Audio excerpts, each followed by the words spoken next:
اے ہود علیہ السلام یہ بہت جلد اپنے کیے پر پچھتائیں گے۔ اللہ تعالیٰ نے حضرت ہود علیہ السلام کی دعا قبول فرمائی اور قوم عاد پر عذاب کی ابتدا ہو گئی۔ بادلوں کے فرشتے کو حکم دیا گیا کہ اب بارش نہ برسائی جائے اور ان کے ٹھنڈے میٹھے اور شفاف پانی سے لبریز چشموں اور آبشاروں کو خشک کر دو۔ چنانچہ دیکھتے ہی دیکھتے ان کے سر سبز و شتاب کھیت و کھلیان سوکھنے لگے اور مویشی مرنے لگے، یہاں تک کہ لوگ پینے کے پانی تک اور ترسنے لگے۔ کثیر تعداد میں پیدا ہونے والے پھل اور اناج ناپید ہو گئے۔ پوری قوم خشک سالی کا شکار ہو کر بدحال اور پریشان ہو گئی۔ یہ سلسلہ مسلسل 3 سال تک جاری رہا۔ حضرت ہود علیہ السلام سے اپنی قوم کی یہ پریشانی دیکھی نہ جاتی تھی۔ آپ علیہ السلام بہت افسردہ اور پریشان رہنے لگے، اور پھر ایک دن انہوں نے اپنی قوم سے فرمایا، اے میری قوم کے لوگوں، تم اپنے پالنے والے سے بخشش مانگو، اس کے آگے توبہ استغفار کرو، وہ تم پر آسمان سے موسلا دار بارش برسائے گا اور تمہاری طاقت و قوت میں اضافہ فرمائے گا، اور گناہ گار بن کر روح گردانی نہ کرو۔ حضرت ہود علیہ السلام سے پھر ان کی قوم کہنے لگی، اے ہود علیہ السلام، تم ہمارے پاس کوئی دلیل تو لائے نہیں، اور ہم تمہارے کہنے پر اپنے معبودوں کو چھوڑنے والے نہیں ہیں، اور نہ ہی تم پر ایمان لانے والے ہیں، بلکہ ہم تو یہ سوچتے ہیں کہ ہمارے کسی معبود نے تمہیں ایسے زیادہ دوانہ کر دیا ہے۔ عذاب الہی کے ابتدائی مراحل میں ہی خشک سالی نے قوم عاد کی حالت بدتر کر دی، چنانچہ ان کے سرداروں اور دانشوروں نے ان سے نجات پانے کے لیے مختلف تدابیر پر غور و فکر کرنا شروع کر دیا۔ دوستو، قابل ذکر بات یہ ہے کہ پہلی والی قوموں میں مشہور تھا کہ جب بھی کوئی مشکل ان قوم پر آتی تھی تو وہ بیت اللہ شریف کا ہی رخ کرتے تھے، جس سے ان پر تمام وباؤں کا خاتمہ ہو جاتا تھا۔ قوم عاد کے بزرگوں نے بھی یہی فیصلہ کیا کہ بیت اللہ جایا جائے، چنانچہ 90 افراد پر مشتمل ایک وفد حجاز مقدس کی طرف روانہ ہوا۔ مکہ مکرمہ میں اس وقت قوم ارمکا کی حکومت تھی اور ان کے سردار جرار بن طارق تھا، اور کہا جاتا ہے کہ جرار بن طارق کی بیوی قوم عاد میں سے تھی، اس لیے جیسے ہی قوم عاد کا وفد مکہ مکرمہ پہنچا تو جرار اور اس کی بیوی نے ان کی بہت خدمت کی اور شراب و شباب کی محفل کا انعقاد کیا گیا۔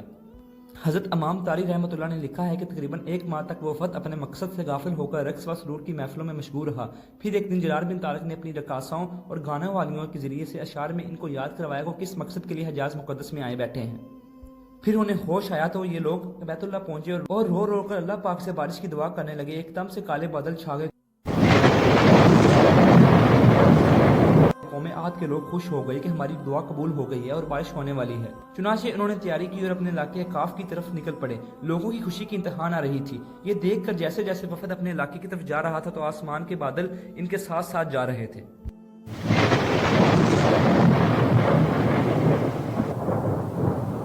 حضرت ہود علیہ السلام نے جب کالے بادل دیکھے تو وہ سمجھ گئے کہ اللہ تعالیٰ کا وعدہ پورا ہونے کا وقت آ گیا ہے، اب یہ لوگ عذاب میں مبتلا ہو جائیں گے۔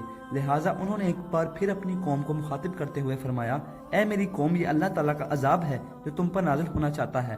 پھر انہوں نے اللہ تعالیٰ کا فرمان انہیں سنایا، نہیں بلکہ یہ دراصل یہ ابر وہ عذاب ہے جس کی تم جلدی کر رہے تھے، یہ ہوا کا طوفان ہے جس میں دردناک عذاب چلا آ رہا ہے، جو اپنے رب کے حکم سے ہر چیز تباہ کر ڈالے گا۔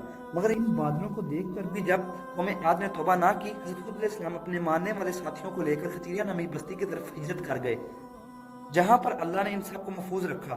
بس حضرت ہود علیہ السلام کی ہجرت کی دیر تھی تو کالے بادل اور سیاہ ہوتے گئے اور کال طوفان آ گیا۔ قرآن کریم میں ارشاد ہے، اللہ تعالیٰ نے تیز آندھی کا یہ عذاب 7 راتوں اور 8 دنوں تک مسلسل جاری رکھا۔ آندھی نے کسی ایک کو بھی باقی نہ چھوڑا، یہ ہر ایک کے پاس پہنچ گئی۔ غاروں کے اندر، پہاڑوں کی گھاٹیوں اور چوٹیوں، گڑھوں، محلات اور قلعوں کے اندر سب کو فنا کر ڈالا، جہاں تک کہ کاف کا سارا علاقہ صحرا میں بدل گیا اور سارے لوگ اور محلات ریت میں دفن ہو گئے۔ نبی کریم صلی اللہ علیہ وسلم نے فرمایا کہ وہ آندھی جس کے ذریعے قوم عاد ہلاک کی گئی، اللہ تعالیٰ نے ان پر انگوٹھی جتنی جگہ کے مثل ہوا کھولی تھی۔